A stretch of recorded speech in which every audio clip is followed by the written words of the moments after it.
আজ আমার শাশুড়ি মায়ের দুই বোন এসেছেন। রান্না যেহেতু আমিই করি, তাই মা আর রান্নাঘরে খুব একটা ঝাঁকা দেন না। আর উনি জানেন অতিথি আত্মীয় স্বজন আসলে আমি বেশ খাতির যত্নই করি।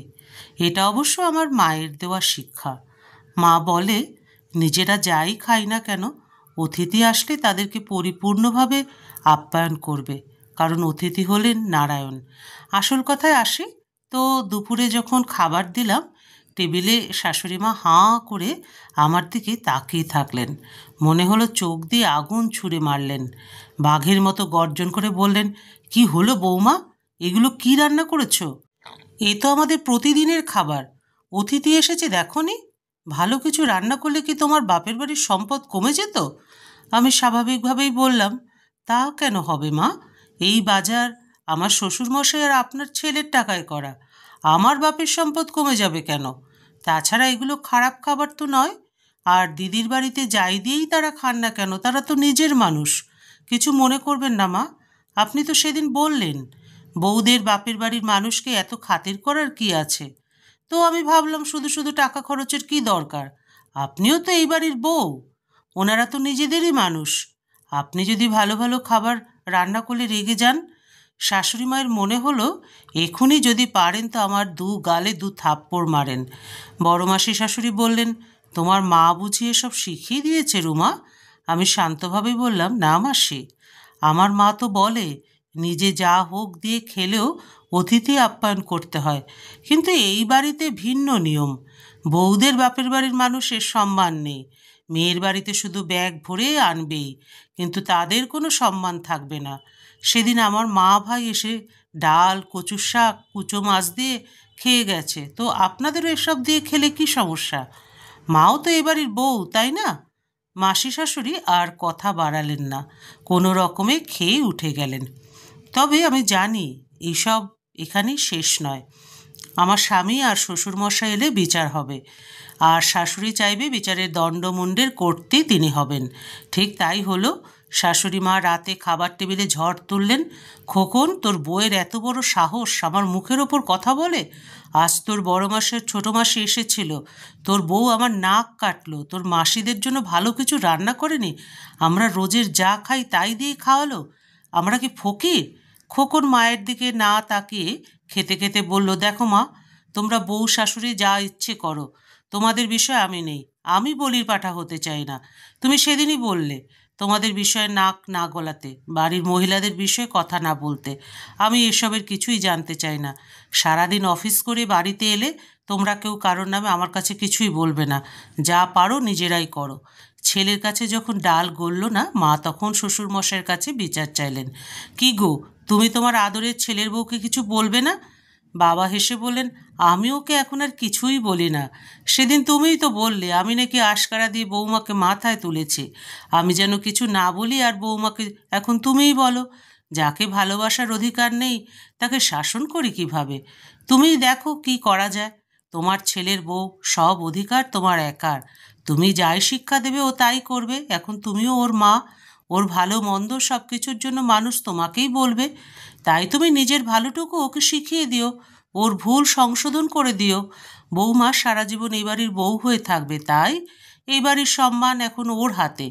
এর থেকে বেশি আমি আর কি বলবো? বাহ, তুমি তো ঘুরিয়ে পেঁচিয়ে আমাকেই জ্ঞান দিলে।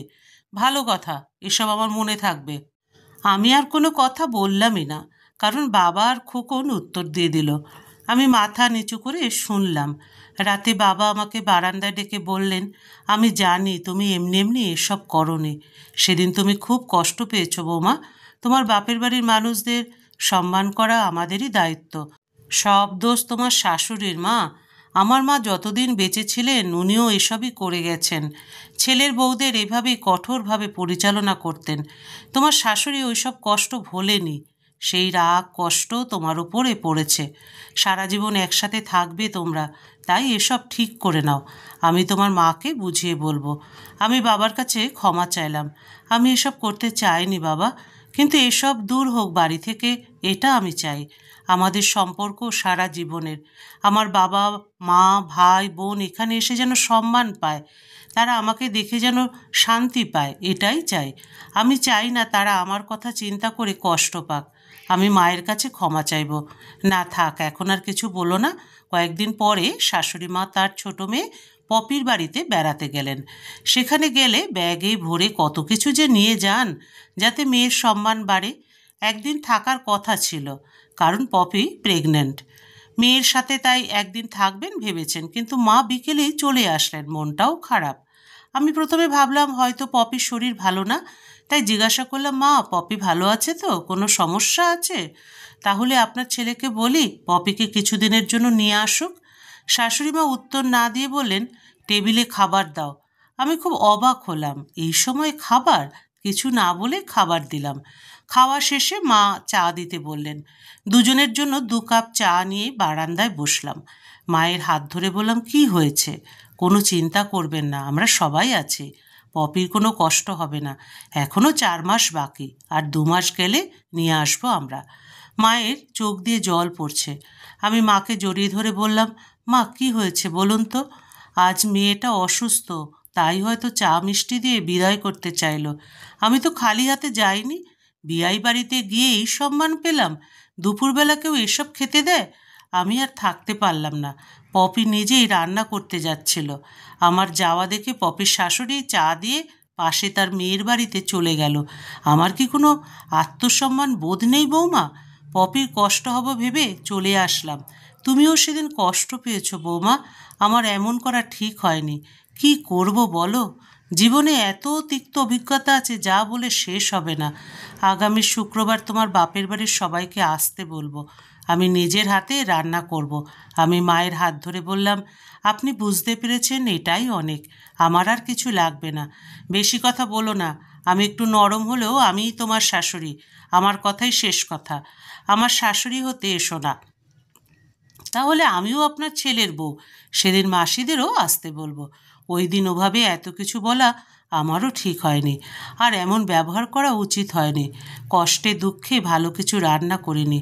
মা হেসে বললেন, আচ্ছা তোমাদের মাসিদেরও বলো।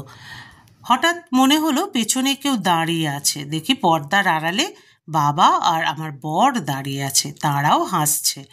বউ শাশুড়ির হাসি তাদের মধ্যেও ছড়িয়ে পড়েছে। মনে হলো যেন ভালোবাসার ছোঁয়ায় তিক্ত স্মৃতি মুছে গেল। গল্পের সমাপ্তি এখানেই। আবার দেখা হবে পরবর্তী আরেকটি গল্পের সাথে।